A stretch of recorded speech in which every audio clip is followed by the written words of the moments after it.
Maraming salamat sa panibagong pagkakataon na nagkaroon ng Panginoon sa bawat isa sa atin upang patuloy tayo mag-aral sa araw na ito. Salamat din sa mga testimony na i-share ng ating mga kapatid. Maging salamat din na nakarating na showbiz dito sa mismong church natin. Kumbaga, welcome. Yun talagang welcome natin. Medyo maluwag sa biyaya ng Panginoon dahil tayo ginagamit na lokale. Alora, ang ating pag-aaralan sa araw nito,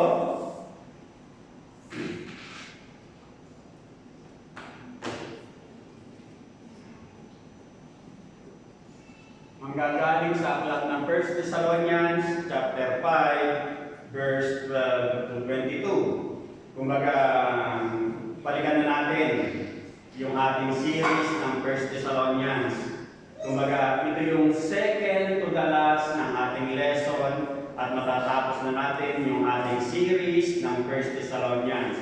At ngayon, ang sabi ko nga, ang verses na ating pag-aaralan ay mula sa 12 hanggang 22 ng 1 Thessalonians chapter 5. Ang version na ating ginagamit sa oras nito ay English Standard Version o ESV. Ang sabi niya rito, we ask you, brothers, to respect those who labor among you and are over you in the Lord and admonish you, and to esteem them very highly in love because of their work. Be at peace among yourselves, and we urge you, brothers, admonish the idle, encourage the faint-hearted, help the weak, be patient with them all. Verse 15, see that no one repays anyone evil for evil, but always seek to do good to one another and to everyone. Verse 16, rejoice always, pray without ceasing, give thanks in all circumstances, for this is the will of God in Christ Jesus for you. Do not quench the spirit, do not despise prophecies, but test everything. Hold fast what is good, abstain from every form of evil. Ang mensahe ng Panginoon sa aking ito ay may titulong Our Duties in the Local Church, o ang mga tungkulin natin sa lokal na iglesia. At bago po tayo magpatuloy, manalangin muna tayo.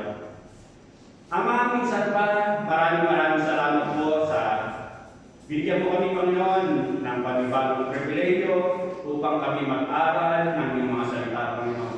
Salamat po sa buhay at lakas na pinagkakalaw mo, pinahihiram mo, Panginoon. Salamat po sa mayamang biyaya na patuloy mong binibigay sa amin upang kami patuloy na makalakad ng naayon sa iyong kalooban, Panginoon. Lord God, buhay ka, Panginoon, katulad ng iyong mga salitang buhay, Panginoon. Ikaw ang makapangyarihan, ikaw ang dakila. Ikaw po, O Diyos, ay Diyos pa rin noon, ngayon, at magpakailanman, Panginoon. Tapat ka sa iyong mga salita, tapat ka po sa iyong mga pangako, Panginoon. At muli po, Ama, sa lahat ng biyayang patuloy pinagkakaloob, alam namin, Panginoon, na may mga oras at sandali na hindi po namin maabot, may bigay ang panantayan na dapat para sa iyo. Ikaw ang hari ng mga hari, ikaw ang Diyos ng mga Diyos, Panginoon. Lagi ka lang nagiging short, Panginoon, sa pamantayan ng Panginoon. Kaya nga po sa mga oras sandali na kami pinakapos, sa isip man, sa salita man po sa gawa, minsan pa nalayan po habag, awat, kapatawaran, Panginoon, upang ang sabihin tunay nga na maging karapat-dapat po kami, Panginoon, sa patuloy na pag-aaral ng iyong mga salita. Dalayan nga po, O Diyos, na walang maging balakid sa aming pag-aaral. Dalayan mo ako, O Diyos, na patuloy na mabuksan ang aming puso't isipan. Dalayan mo ako, O Diyos, na nawa tanggapin po namin ang bawat aral, katotohanan na nais mong ituro sa mga sandaling ito, O Diyos. Dalayan mo ako, O Diyos, na hindi kami aalis sa bahay ng bahay nito, hindi po namin bibigit ang pagpapalang spiritual na nais mong ibigay sa bawat sa aming Panginoon. At minsan pa, Ama, patuloy kong dalangin na tunay nga tulungan mo ako ang iyong paglingkod na may deliver ko na may kasimplihan ang mensahe mo, Panginoon. Lord God, maraming salamat po. Patuloy po namin pinagkakatiwala ang mga sandali nito sa iyo. Ito po, Diyos, ang aking dalangin na may pasalamat in Jesus' name I pray. Amen. At dito nga sa ating pag-aaralan, our duties in the local church. Kumbaga, ang ating mga tungkulin sa ating lokal na iglesia. Kumbaga, alam naman natin, katulad nga ng mga napag-aralan natin bilang introduction, na tayo, kumbaga, kung mananampalataya ka, meron tayong tinatawag na universal church. Bahagi tayo ng universal church. Iba't iba man yung denominasyon, pero bahagi tayo ng universal church kung mananampalataya tayo ng ating Panginoong Jesucristo. Pero sa bawat universal church, dapat kinakailangan natin na meron tayong tinatawag na local church. At ang local church nga natin dito ay ang LJPF Palermo. At dito, sa ating pag-aaral, kumbaga meron tayong ilang mga basic truths na pinapaalala sa pamamagitan ng sulat sa 1 Thessalonians na meron tayong mga duties, meron tayong mga tungkulin bilang membro o bahagi ng isang local church. At dito, sa ating series ng 1 Thessalonians, na pag-aaralan natin na ang 1 Thessalonians tells us about the issue of the second coming ng ating Panginoong Jesucristo. Kumbaga, ang pinaka-mensahe ng 1 Thessalonians, itinuturo niya ang muling pagbabalik ng ating Panginoong Jesucristo.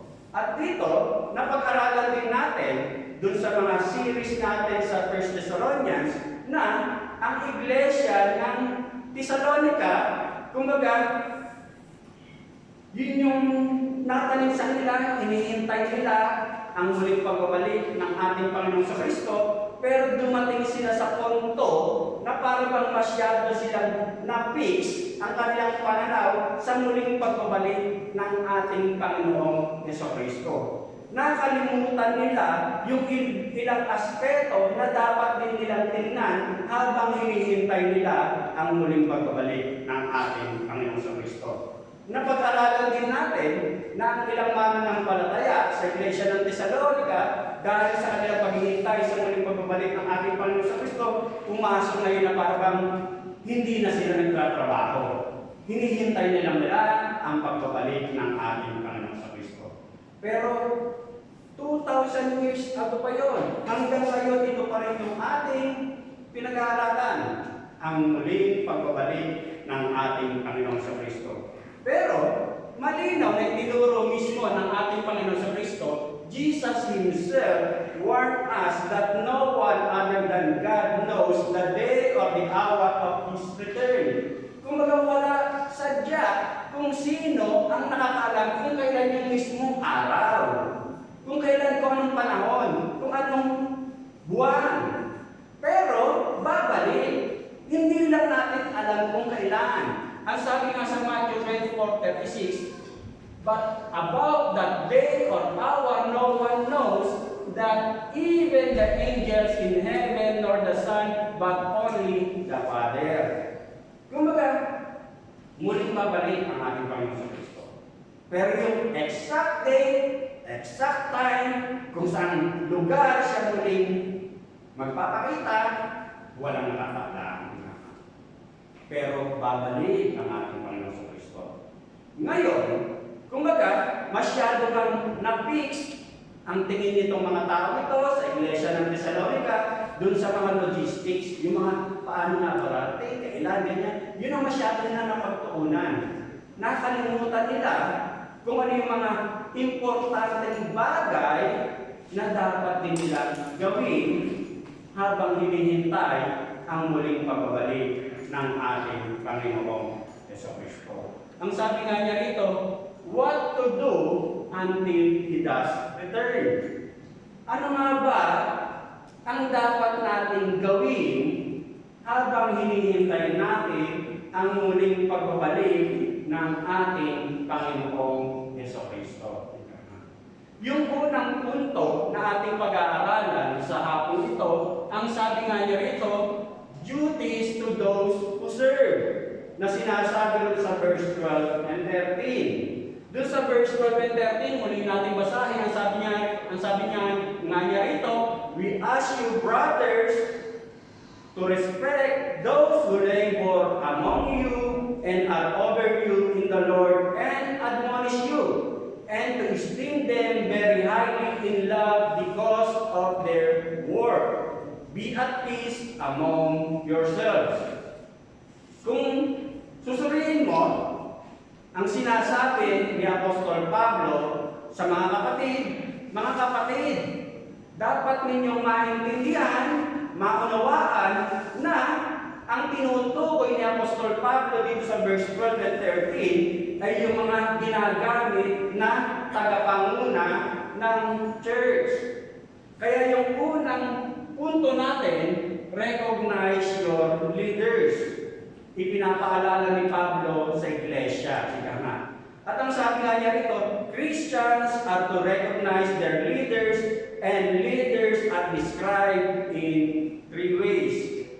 Ang sabi ni Apostol Pablo, nararapat na i-recognize nyo, kilalanin nyo yung mga tagapanguna ng iglesia. At dito, sinabi ni Pablo na may ilang katangian yung leader na sinasabi rito sa iglesia. Sa ibang version ng verse 12, kumbaga, ang sabi nga niya rito sa version natin, recognize. Sa ibang version, sa NASB, sa New American Standard Version, appreciate your leaders. Sa NIV, sa New International Version, respect your leaders. At dito nga sa New King James Version din, recognize your leaders or give recognition. Yun yung pinapaunawa ni Pablo sa mga kapatid na mananampalataya. Pero, kung titingnan mo yung pinakang Greek word, pinagmula ng Greek word, yung pinakang basic na nais ko paunawa sa mga kapatid, sa mga mananampalataya, na dapat alam mo to bilang isang mananampalataya ka. Alam mo na dapat mong kilalanin yung mga ginagamit na tagapanguna ng iglesia.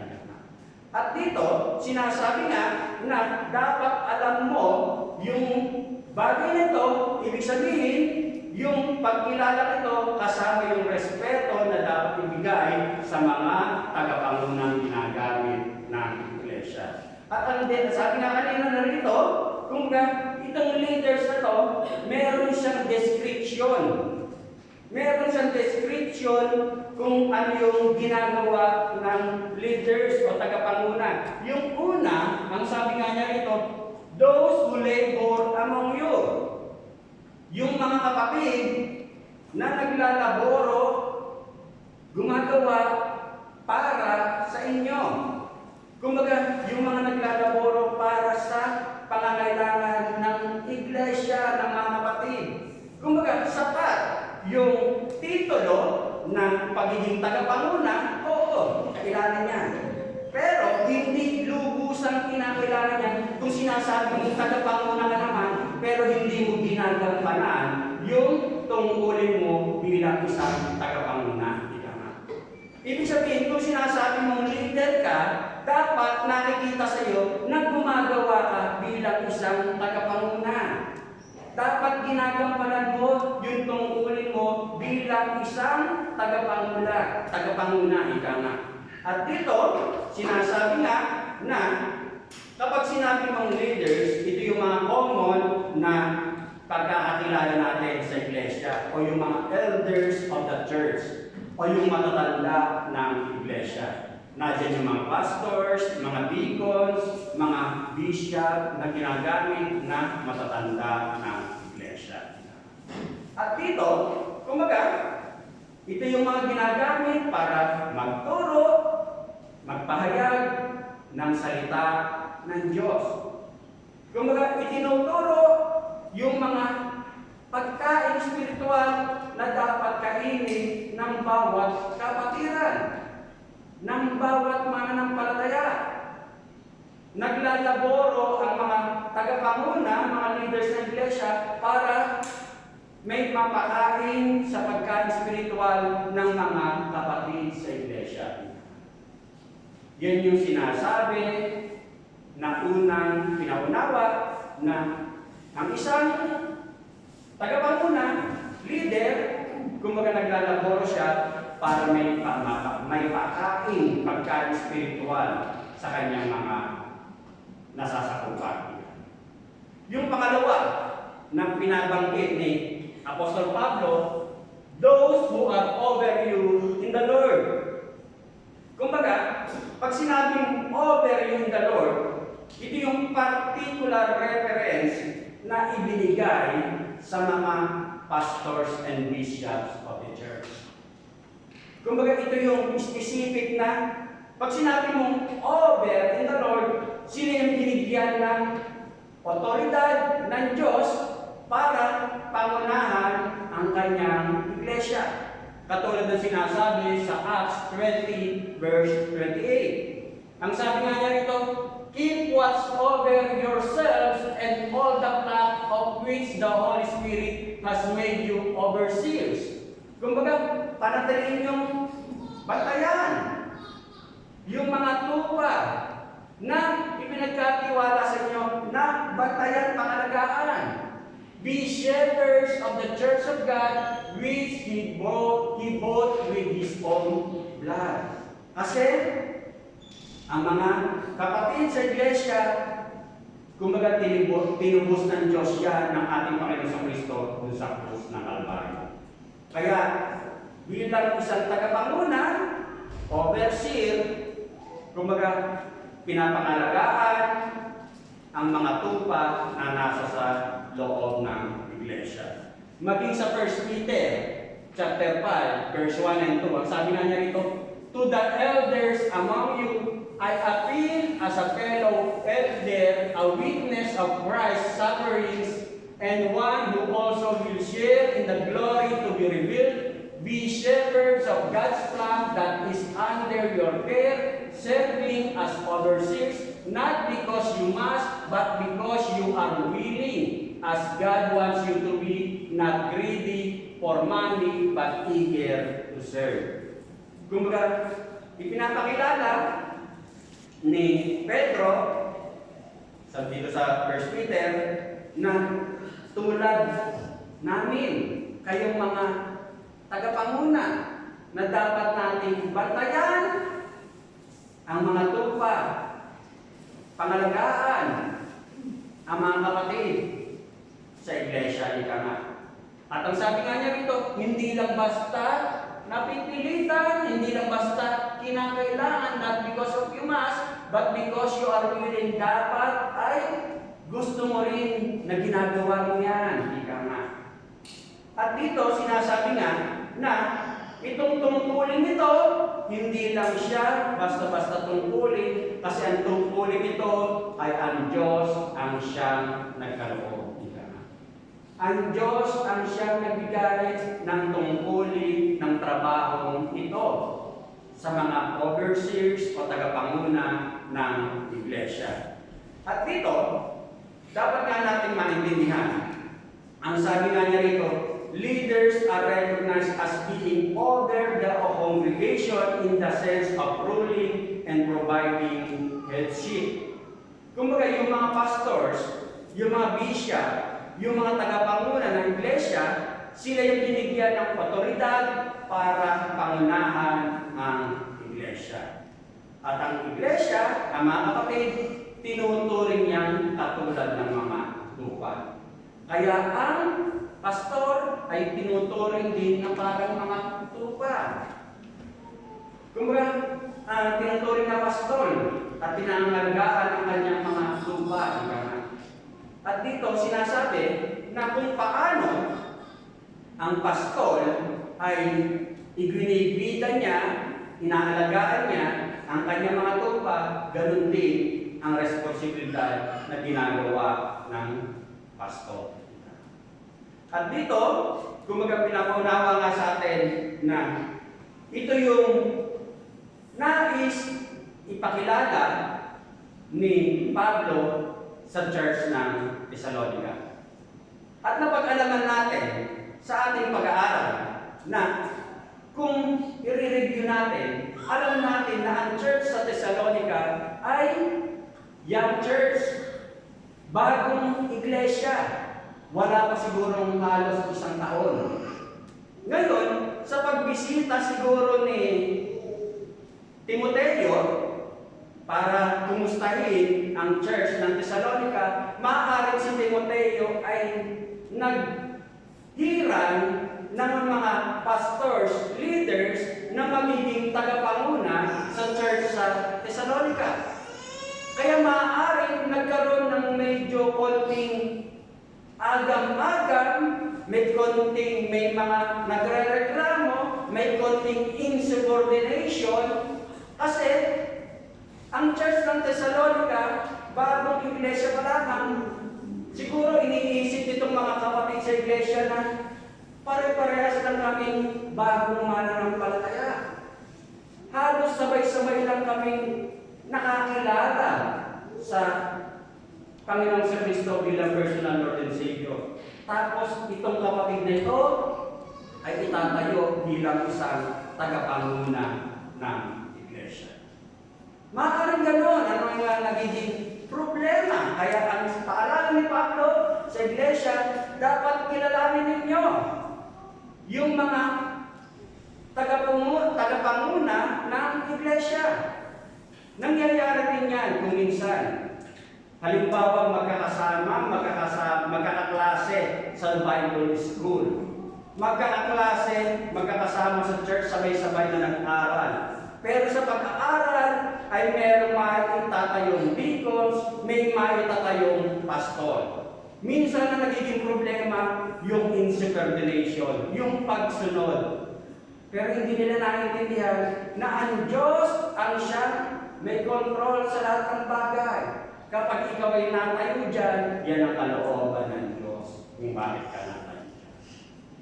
At dito, ang sinasabi nga ni Pablo sa iglesia, dapat matuto kayong kilalanin yung mga itinayong tagapanguna ng iglesia. Dito, yung isang pinapaalala rin sa atin, ang sabi nga ay,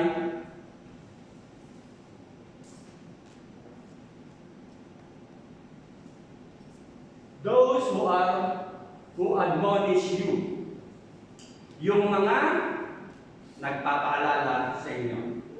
Sa Titus chapter 1 verse 9, holding fast the faithful word which is in accordance with the teaching, so that we will be able to exhort in sound doctrine and to refute those who contradict. Malinaw na pinapaalala sa atin ng mga leaders are recognized as those who admonish the congregation. Pag sinabi mong admonish, ang ibig sabihin niyan, to caution or to reprove gently, to warn. Ang isa sa trabaho ng tagapanguna ng iglesia, sila yung nagpapaalala. Sila yung nagpapaunawa sa inyo, nagpapaalala na kapag yung halimbawa mali na ata kapatid ang ginagawa mong pamumuhay, hindi na ata naaayon sa kalooban ng Diyos. Isang trabaho ng pastor, ng leader yan, na paalalahanan ang mga kapatid na maaaring nagkukulang o nagkakamali. Ika nga. Pero, sa mga paalala nito, kumbaga, bahagi doon yung paalala na kasi mahal mo sila. Ayaw mo maligaw sila ng landas. Ayaw mo silang mahulog sa pagkakamali. Kaya pinapaalalahanan. At yun ang isang trabaho rin ng tagapanguna ng iglesia, nagpapaalala sa mga kapatid. Ngayon, ang nagiging problema, kapag sinasabi mong pinapaalalahanan kung minsan, kumbaga, ito yung nagiging problema na parang na natauto ka yung ego, yung pride. Kaya kapag pinaalalahanan mo, sumasama ang loob. Minsan, pinapaalalahanan mo pa lamang na mali ata yung ginagawa mo kapatid. Hindi na yan naaayon sa kalooban ng Diyos. sa halip na tanggapin ng may pagmamahal ang pagpapaalala, kasi ang pagpapaalala ay gamot kapag ikaw ay nalilimot. Ngunit, kapag mali ang pagtanggap, yung paalala, minsan, pinangungunahan ka. Bigla na lang hindi atin, bigla na lang mawawala sa iglesia. Nangyayari yan. At dito, kaya nga sinasabi na yung trabaho ng pastor ay hindi madali, lalo na kapag yung punto ng pagpapaalala. Kaya nga sinasabi na isang tagapanguna nararapat na siya'y may alam bilang tungkulin niya ay yung bilang tagapanguna ng iglesia. Ang sabi nga sa 1 Timothy 3:2, now the overseer is to be above reproach, faithful to his wife, temperate, self-controlled, respectable, hospitable, able to teach. Ibig sabihin, yung mga ginagamit na lingkod ng Diyos, ika nga. Kumbaga, kaya sa iglesia, halimbawa sa church natin, hindi ka agad-agad nagtatayo ng tagapanguna ng church. Kasi, dapat hindi lang basta marunong ka magturo. Dapat yung background mo, almeno, above reproach. Kung may konting question mark man, hindi ganon ka pedyo. Kaya nga sinasabi niya, now the overseer is to be above reproach, faithful to his wife, temperate, self-control, respectable, hospitable, able to teach. Paano kung halimbawa yung pastor nyo ay may kabit pala, maniniwala ba kayo? Siyempre hindi. Malinaw na sinasabi na ang isang lingkod hindi lang basta nagtuturo, dapat yung mismong tinuturo niya, una siya natuturin. At dito, dapat din natin maintindihan na sa iglesia, kapag nagkaroon tayo ng kapatid na karapat-dapat itayo bilang tagapanguna ng iglesia, dapat natin maintindihan na dapat natin ibigay yung respeto, pagkilala sa Kanya, kasi ang Diyos ang siya nagbibigay ng authority niya. At yan ang nais ipaunawa ni Pablo sa iglesia sa Thessalonica. Yung pangalawa na pinapaalala, love your leaders.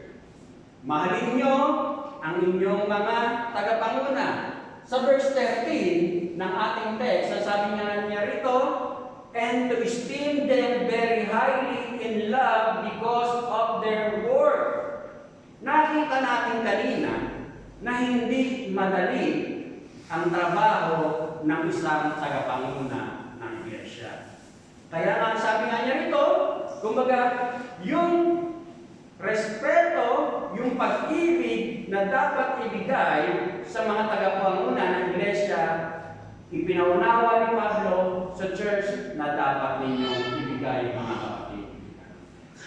Katulad nga, minsan pa dun sa Acts 20:28, yung responsibilidad na ikaw tagapanguna, ikaw ang binigyan ng kapangyarihan, ng otoridad, ng karapatan, ng responsibilidad na alagaan mo ang tupa ng Diyos. At sinasabi ko, hindi siya madaling trabaho. Hindi madali ang trabaho ng isang tagapanguna. Kaya nga pinapaalala, be at peace among yourselves. Kung alam mo ang responsibilidad mo, kapatid, na dapat mong ibigay sa tagapanguna ng iglesia, magkakaroon ng kapayapaan sa loob ng iglesia. Yan pa lang yung una. Kaya nga sinasabi nga niya rito, the work of elders and church leaders is not always easy. These positions come with a great deal of responsibility. Maging yung paalala nga sa Hebrew 13:17, ang sabi nga niya rito, have confidence in your leaders and submit to their authority because they keep watch over you as those who must give an account. Kasi ipagsusulit ng mga tagapanguna yung responsibilidad na dapat nilang tinatrabaho. Pag hindi nila tinatrabaho, sila ang mananagot. At ang sabi niya rito, do this so that their work will be a joy, not a burden, for God would be of no benefit of you. Kumbaga, isang paalala na ipinaunawa sa atin ni Pablo sa pamamagitan ng Iglesia ng Thessalonica na yung duties ng Iglesia para sa kanyang mga tagapanguna. At dito, yung pangalawa na pinapaalala naman sa atin ay yung duties natin sa ating mga kapatid. Yung mga kapatid natin sa church. Sa verse 14 and 15, ang sabi nga niya rito, and we urge you, brothers, admonish the idle, encourage the faint-hearted, help the weak, be patient with them all, see that no one repays anyone evil for evil, but always seek to do good to one another and to everyone. Kumbaga, paalala na itinuturo ng Diyos sa pamamagitan ng sulat ni Apostol Pablo sa Iglesia ng Thessalonica. Bawat isa sa atin, gusto natin na magkaroon ng isang magandang relasyon sa mga kapatid natin sa Iglesia. Gusto natin yan. Ayaw natin may kasamaan ng loob sa loob ng Iglesia. Gusto natin healthy relationship sa bawat kapatid sa Iglesia.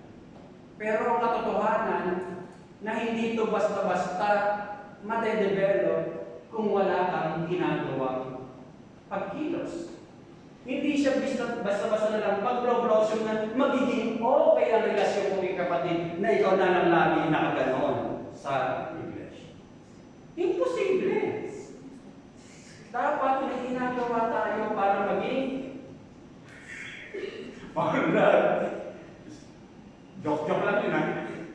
Joke-joke na totoo. Kumbaga, ganon. Paano maging healthy ang relationship natin kung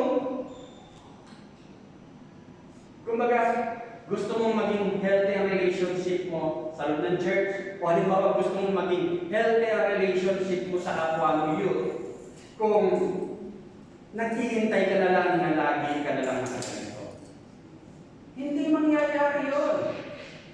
Kailangan kumilos ka para maging healthy ang relationship mo sa kapatid mo sa pananampalataya.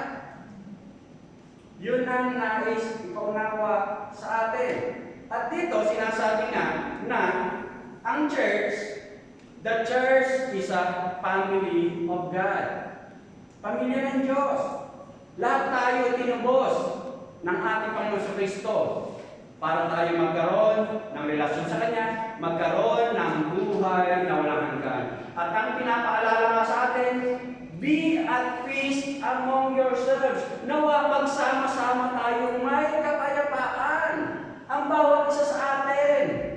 Kahit iba't-iba tayo ng relasyon, iba't-iba tayo ng ugali, magkaroon tayo ng kapayapaan sa loob ng Iglesia.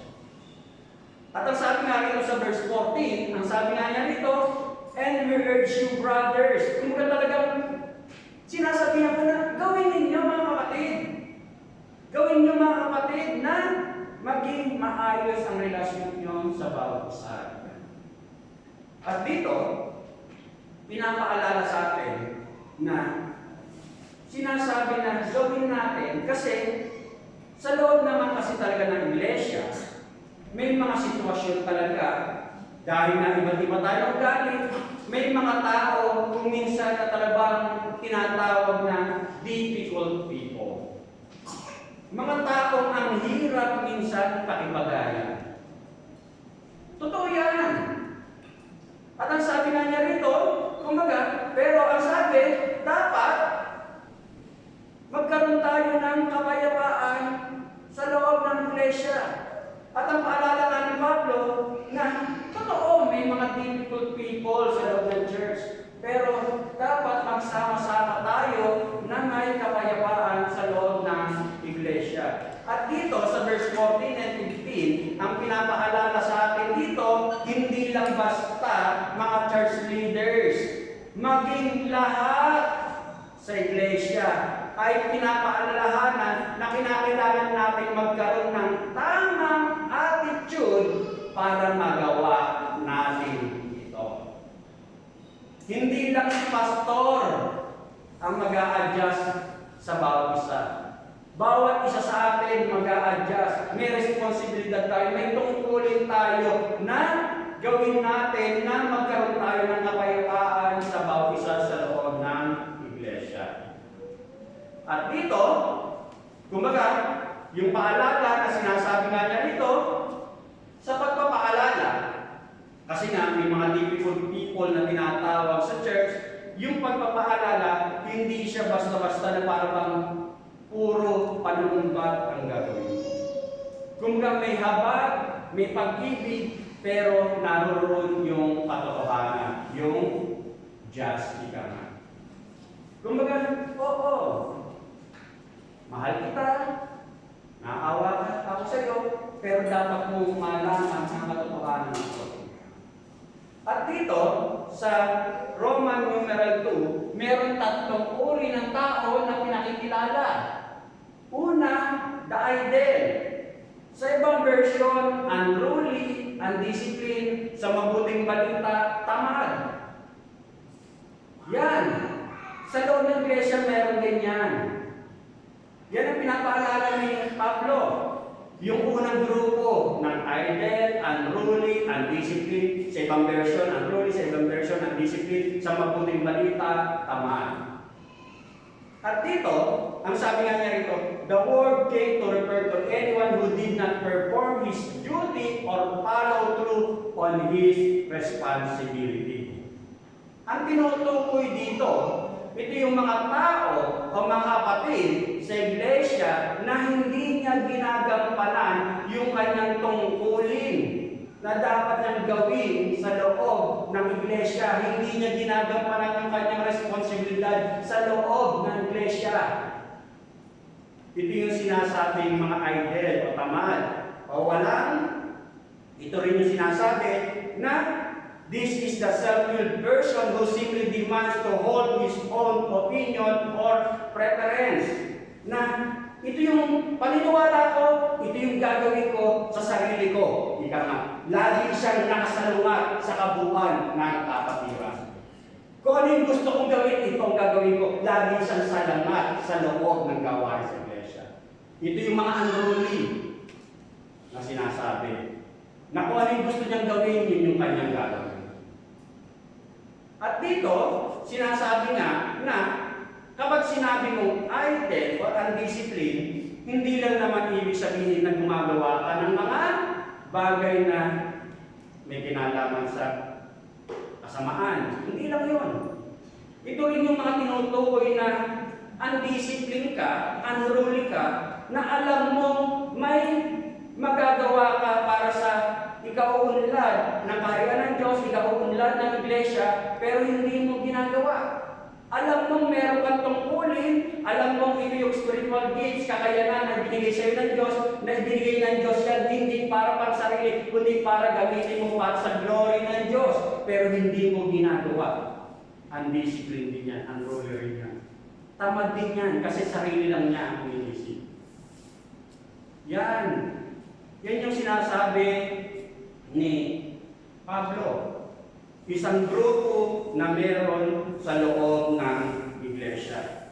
At dito, kumbaga pinapaalala nga na itong mga unruly, dahil nga ang paniniwala niya, ito yung gusto kong gawin, lalakad siya sa sarili niyang kaparaanan, ibig sabihin, lagi siyang salungat sa sinasabi ng leadership. Yan yung mga unruly. Kasi nga kung ano yung gusto niyang gawin, yun yung kanyang ginagawa. Yan yung meron yan. Kasi noong pa man yan, simulat na ni Apostol Pablo eh. Yung pangalawa na pinapaalala na yung mga difficult people sa loob ng church, Ang sabi nga niya rito, the faint-hearted. Ito naman yung mga kapatid na sadyang mahihina ang loob. Ang sabi nga niya rito, encourage the faint-hearted. Kumbaga, itong mahihinang loob ay kaya sila mahina ang loob kasi siguro yung background niya bago niya makilala ang ating Panginoon Kristo, sadyang medyo may pagkatimido siya. O sadyang parang sa experience niya sa buhay, parang kulang siya ng kumpiyansa. Kaya parang mahina ang kanyang loob. O minsan naman, dahil sa nakaranas sila ng kalungkutan, ng sakit sa buhay, na-discourage, pinanghinaan ng loob, bumigay, ika nga. Hindi kinaya yung pagsubok na dumating sa buhay niya. Kaya nakihina ang kanyang loob. Ito naman yun. Dahil sa kanyang naranasan, parang hindi niya kinaya, bumigay siya. Kaya kailangan itong mga kapatid na to, i-encourage, bigyan ng suporta, tulungan, alalayan. Kasi nga parang sa dami ng bigat ng buhay na dumating sa buhay niya, hindi niya kinaya, pinanghinaan. Kasi hindi nga tayo pare-parehas ng level of faith. Hindi tayo pare-parehas ng hanggang saan tayo magtitiwala sa Diyos. Meron talagang kung minsan ay pinanghinaan ng nagkukulang, nanghihina sa pananampalataya. At ang kailangan nitong mga kapatid na ito, kapag alam niyang parang pinanghinaan siya, kailangan niya ng tulong. Kailangan siyang samahan. Kailangan siyang alalayan. Hindi yung parang nag-comment ka na lang bigla. Hindi mo naman alam ang background kung bakit nanghihina si kapatid. Salit na makatulong ka, lalo mo pa siyang isinuso. Katulad ng halimbawa, share ko na lang, pero hindi namin lang babanggitin. Yung pinetestimony ni na Sister Cathy, Sister Mary. Kumbaga, amin-amin na lang yung kasashare niya sa amin. Pero hindi madali, kumbaga, yung bagay din na nangyari sa kanila, sa kanyang pag-uwi sa kanila. Eh kung magpo-comment ka hindi mo alam, mas magandang manahimik ka na lang kasi hindi mo alam ang sitwasyon. Ganon. Na may mga sitwasyon minsan na talagang kapag may parang pinanghinaan ka ng loob, ang kailangan natin sa mga kapatid na to, alalayan, samahan, tulungan. At dito, yung pangatlo na pinapaalala sa atin ay yung weak. Itong weak, ito talaga yung sadyang walang kaya. Na ang karakter niya talaga ay sadyang mahina. Kasi yung faint-hearted, parang pinanghinaan ng loob, bumigay sa pagsubok. Yun yung faint-hearted. Yung betsa ito yung weak, yung talagang karakter niya na talagang masyado siyang mahina. Masyado siyang fragile. Masyado siyang sensitibo. Ito yung kanyang karakter. At dito, sinasabi nga, the weak must be upheld and assisted with an eye to building their own strength instead of perpetuating their weakness. Ibig sabihin, ang kailangan nitong mga kapatid nito, itong mahihina nito, tulungan natin na ma-develop sa kanila yung strength na meron na sila bilang may relasyon sa Diyos. At huwag nilang panghawakan yung dati nilang kahinaan. Yun yung sinasabi rito, na ikaw ay bago ka na. Binigyan ka na ng bagong buhay. Binigyan ka na ng bagong katauhan. Hindi ka na, new creation ka na. Yun yung pinapaalala rito. At dito, ito yung mga maraming takot sa buhay, kaya para bang masyado siyang nag-aalalaman, masyado mahina ang kanyang pananampalataya, kasi marami siyang nadadait siya masyado ng mga pag-alinlangan niya. Katulad ng halimbawa, dito sa 1 Corinthians chapter 8, verse 7. But not everyone knows this. Some people are still so accustomed to idols that when they eat such food, they think of it as having been sacrificed on idol. And since their conscience is weak, it is defiled. Ito yung mga tao, dahil ang kanilang dating kaunahang katauhan, halimbawa, na mahilig silang ang paniniwala nila na yung mga pagkain na ihandog sa Diyos-Diyosan, kapag kumain ka ay handog sa Diyos-Diyosan niya. Ibig sabihin, nagkakasala. Pero, malinaw na sinasabi na kapag ipinanalangin mo na at alam mo kung bakit mo ginagawa yan, ibig sabihin, dininis na yan. Hindi ka na nagkakasala. Kaya kung minsan, parang natatakot ka na parang magkakamali na naman ako. Kaya parang ayaw mong sumukan, nananatili ka na lang doon sa pagiging mahina. Hindi na nade-develop yung magkaroon ka ng lakas, tibay, na meron kang Diyos na pinaglilingkuran. Katulad ko, halimbawa, nung bago ako mananampalataya. Nung aking mabautismo sa tubig sa Cavite. Nung sa Mega Mall lang nagtatrabaho, siyempre, ragazzo, kumbaga, mga kalokohan ginagawa, alam yung mga ginagawa kalokohan sa Mega Mall, halimbawa, para bang ayaw ko nang pumasok kasi para bang pag pumasok ako doon, napapasok ako ng trabaho, magkakasala ko kasi puro kalokohan yung gagawin. Pero hindi. Dapat kang maging matatag. Mapaglabanan yung mga kailangan. Ganon din sa atin. Kapag yung mga takot mo, dapat mong harapin, para na sa gayon, kapag naharap mo, doon mo mapangahawakan yung mga pangako ng salita ng Diyos. Bibigyan kanya ng katagumpayan. At dito, pinapaalala sa atin na we are called to help them to be strong.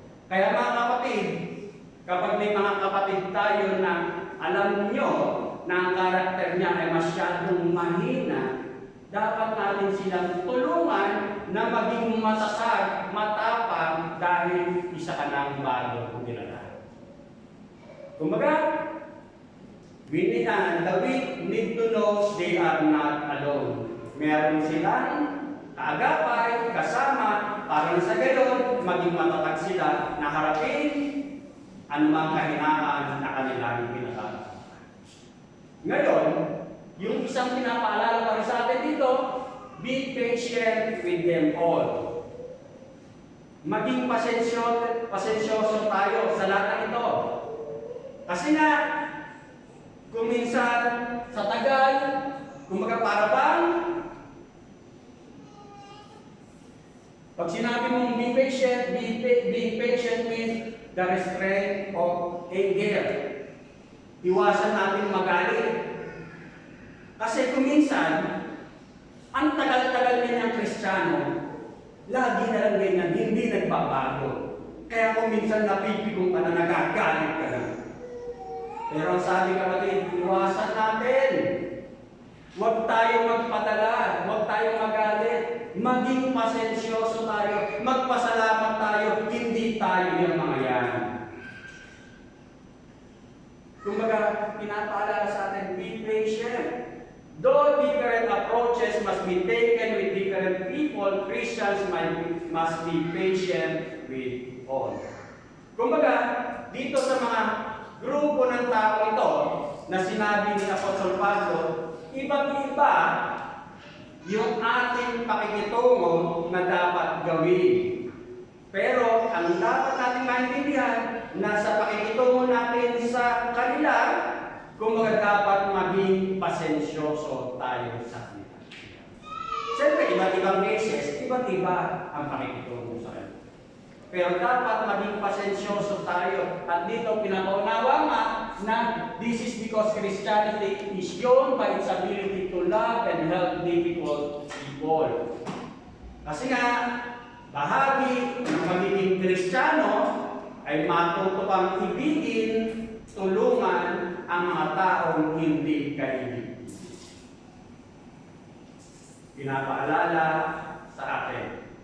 At dito, kumbaga, sinasabi nga na dapat nating maintindihan na sa buhay natin, magkakaroon at magkakaroon ng mga tao o kapatid sa pananampalataya na para bang ang hirap kakasama. Magkakaroon. Kasi nga, ang iglesia, kung hospital yan ng mga may sakit, ang manggagamot natin ay ang ating Panginoong sa Kristo. Kaya, kung minsan nga, ang ganda-ganda ng relasyon natin sa una, tapos lilipas ang araw, ang panahon, bigla na lang kayong magkakasamaan. Totoo yan. Nangyayari yan. Pero lahat tayo nangangailangan ng manggagamot, lahat tayo sinasabing be at peace with everyone.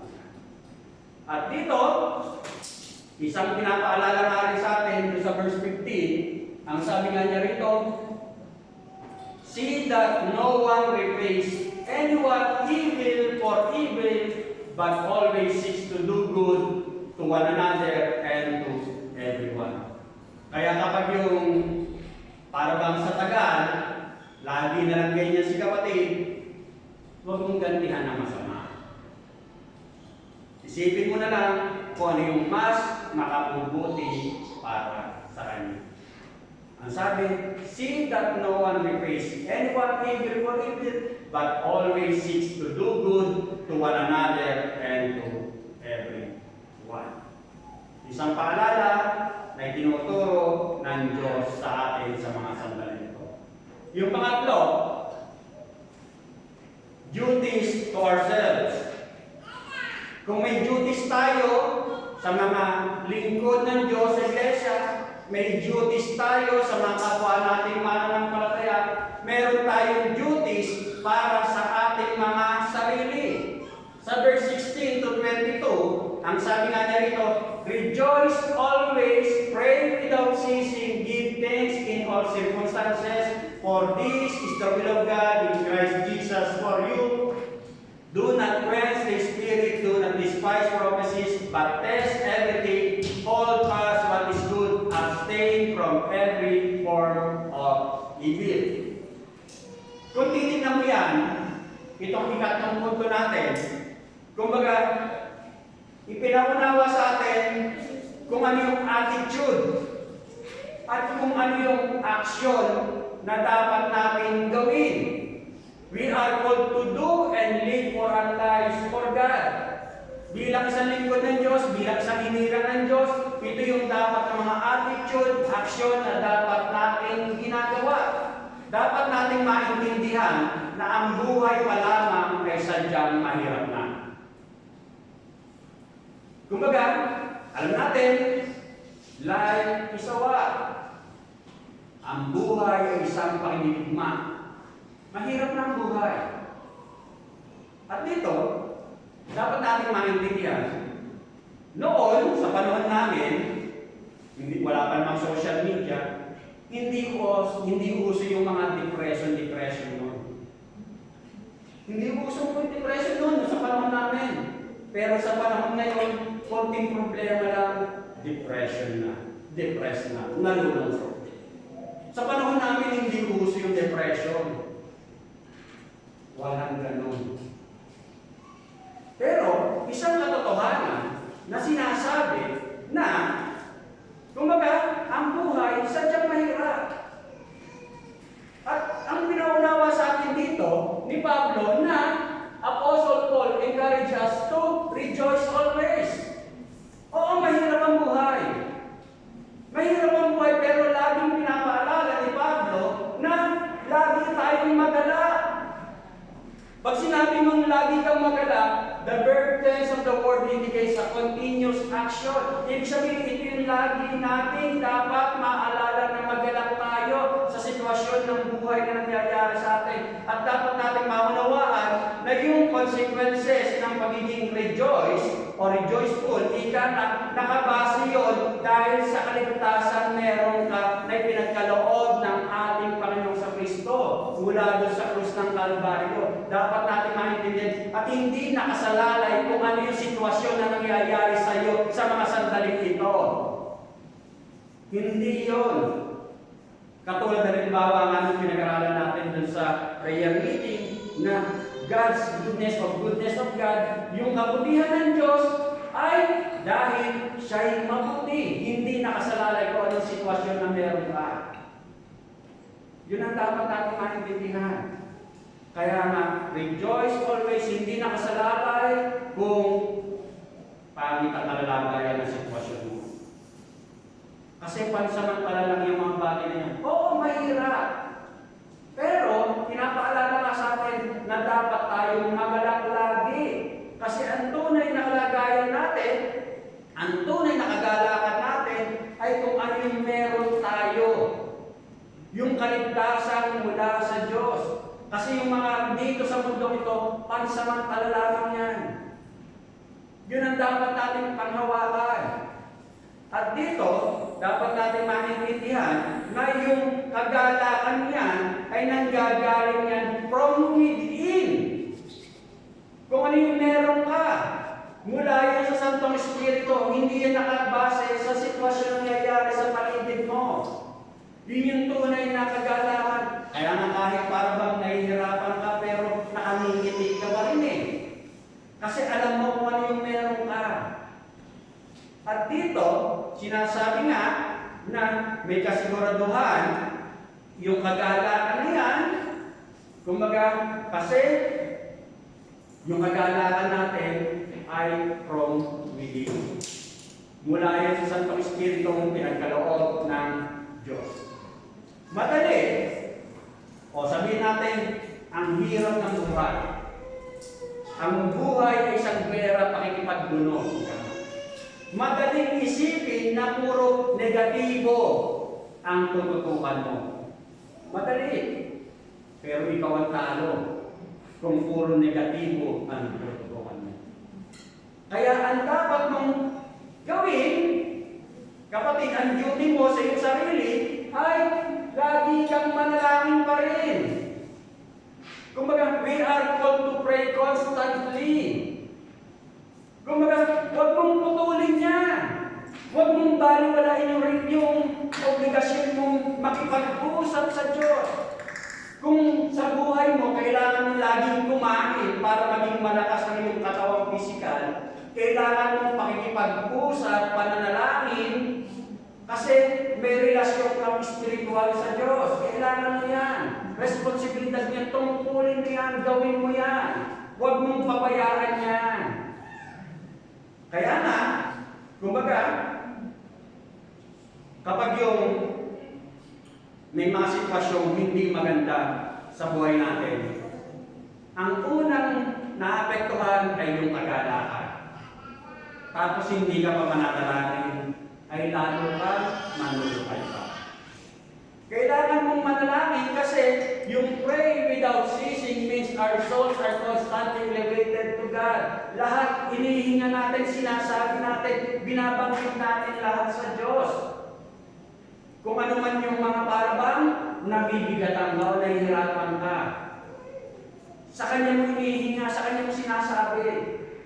Kaya responsibilidad mo manalangin, huwag mong kalimutan ang makipag-usap sa Diyos. God means for prayer to be a constant in the life of the Christian. Mahalaga ang pananalangin. Huwag natin yan kalilimutan. Responsibilidad, duty yan ng isang mananampalataya. At isang pribilehiyo yan na makausap mo ang Diyos.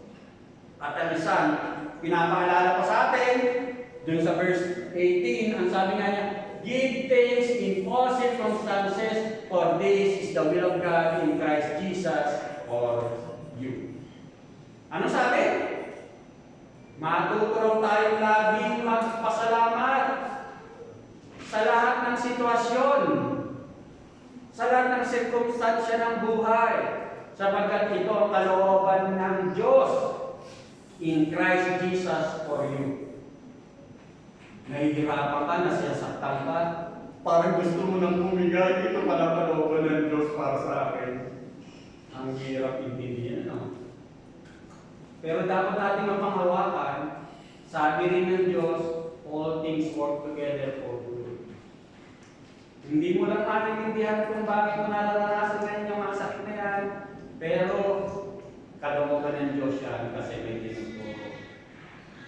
Hindi pa lang natin maintindihan ngayon, pero in the future, meron. Kaya nga sabi, no exemptions, hindi nakabase kung maganda ang sitwasyon ng buhay mo ngayon, malungkot ang sitwasyon mo ngayon, doon ka lang magpapasalamat. Ang sinasabi, lahat, give thanks in all circumstances. Sa lahat ng sitwasyon, matuto tayo magpasalamat sa Diyos. Yan ang nais ipaunawa sa atin. At ang sabi nga niya rito, focusing on being thankful will help keep us from feeling sorry for ourselves when things are tough. Anong sabi? Kumbaga, kasi kapag yung parang pang bigat na bigat ka na, at nakakalimutan mo na give thanks in all circumstances, na may tinuturo para ng Diyos, ay talagang maaawa ka na sa iyong sarili. Maiiwasan mong maawa sa iyong sarili kung sa puso mo, naiintindihan mo na kailangan mo pa rin magpasalamat anumang sitwasyon ang nangyayari sa buhay ko. At dito, sinasabi niya na giving thanks also keep us grounded in the good times. Matututo ka maging mababa, na tunay niya na wala tayong magagawa kung tayo wala sa Diyos. Matuto tayong magpasalamat sa lahat ng oras. Yung verse 19, ang sabi nga niya rito, do not quench the Spirit. Huwag daw nating hinagpisin ang Santong Espiritu. At dito, kumbaga, pinapaunawa sa atin na ang Santong Espiritu ipinagkaloob sa atin yan. Kung mananampalataya ka ng ating Panginoon sa Kristo, ibinigay sa iyo ang Santong Espiritu. Ngayon, kapag yung nahihirapan ka, nasasaktan ka, nabibigatan ka, huwag mo hayaan mabigati ang Santong Espiritu. Dapat natin maintindihan na ang Santong Espiritu ibinigay sa atin yan. May mga tulong na ginagawa para sa atin yan. Ang sabi nga niya rito, the Spirit is given to us to help convict us of sin. At na sinasabi sa John 16:8. Huwag na natin, kasi masyado mahaba. Pagpapasahin natin lahat yan. To help us in the renewal process, to help free us from the bondage of sin, to be a mark of sin, to show we belong to God, to give for us for God's work, and to live within us among other things. Kumbaga, ipinagkaloob na ng Diyos ang tulong, ang comforter, helper na kinakailangan ng isang mananampalataya. Kaya sa oras na parang nahihirapan ka, nabibigatan ka, huwag natin hayaan na mapighati ang Santong Espiritu. We can quench the Spirit when we refuse to listen to the Spirit's prompting in our lives. Kapag yung parang pinapaalalahanan ka na, tinuturuan ka na, pero hindi mo pa rin pinakikinggan ang sinasabi ng Santong Espiritu. Napipighati siya, nalulungkot siya. Sa verse 20 and 21, ang sabi nga niya rito, are a call to focus on God's Word. Panawagan siya na panghawakan natin kung ano ang sinasabi ng salita ng Diyos. Do not despise prophecies, but test everything, hold fast what is good. Sa mga oras na nangyayari sa paligid natin, habang hinihintay natin ang muling pagbabalik ng ating Panginoon sa Kristo, habang may mga hamon ng buhay na nangyayari sa bawat isa sa atin, lagi natin pangahawakan ay kung ano ang sinasabi ng salita ng Diyos. Sa panahon ngayon, kung nagiging atento tayo, maraming mga bagay na kapag hindi ka maingat, pwede kang mailigaw. Kaya dapat natin malaman kung ano nga ba ang katotohanan. At ang katotohanan ay kung ano ang tinuturo ng salita ng Diyos. Maraming mga mananampalataya na kapag wala kang alam sa katotohanan, wala kang alam sa salita ng Diyos, pwedeng kang mailigaw. Kaya kung ano mang sitwasyon ng buhay mo, palalagayan mo, pwede ka rin mailigaw. Madaya kapag hindi matibay ang iyong pinangahawakan. Kaya kinakailangan natin, lagi natin panghahawakan kung ano yung sinasabi ng salita ng Diyos. Sa verse 22, pinapaalala rin sa atin, we are told to stay away from every form of evil. Abstain from every form of evil. Kaya mga kapatid, habang hinihintay natin ang muling pagbabalik ng ating Panginoon sa Kristo, huwag tayong matulad na puro kailan, papaano, pero nakakalimutan natin kung ano yung mga dapat nating gawin na responsibilidad tungkulin habang hinihintay natin ang pagbabalik ng ating Panginoon. At ang sinasabi nga niya rito, iwasan natin o kinakailangan natin iwasan magkasala. Sa ating pagtatapos, ang sabi nga niya rito, our duties in the local church, Jesus Christ will return as He has promised. Babalik. Kasi yan ang sinabi ng salita ng Diyos. Hindi natin alam, pero pangako niya, babalik ang ating Panginoon sa Kristo. Pero, ang paalala sa atin, we wait and live the ways of our life for God when we are in Christ. Naghihintay tayo, namumuhay tayo, ginagawa natin yung buhay na nasa sa Diyos kung tayo na kay Kristo. At ano nga yan? Yung mga duties natin sa mga naglilingkod sa atin, yung mga duties natin sa kapwa natin, yung duties natin sa ating sarili. At yung tulong na kinakailangan natin, may our God continue give us strength and help us to do His will. Manalangin po. Ama, salamat po sa oras nito. Salamat po sa paalala na binigay mo sa mga oras nito. Minsan ba, darayan ko na tunay nga, Lord God, pinakita mo sa amin na babalik ka, Panginoon, katulad ng iyong mga salita, ng iyong mga pangako, Panginoon. Pero sabi mo rin, Panginoon, na hindi namin alam kung kailan. Pero ang nararapat namin gawin, gampanan namin ang aming mga responsibilidad, ang aming mga tungkulin, habang hinihintay namin, Panginoon, ang iyong pagbabalik, Panginoon. Lord God, maging tapat kami, Panginoon, sa mga pangako mo, sa mga responsibilidad na dapat namin gawin, Panginoon. Kaya nga po, patuloy kami dumadalangin na patuloy mo kami samahan, bigyan ng tulong, ng lakas, na magampanan namin, magawa namin, Panginoon, ang mga pinagagawa mo, Panginoon. Salamat po sa oras nito.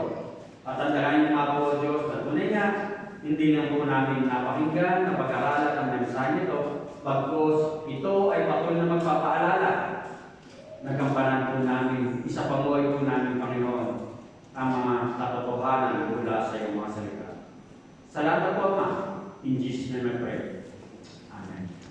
Patuloy po tayo manalangin.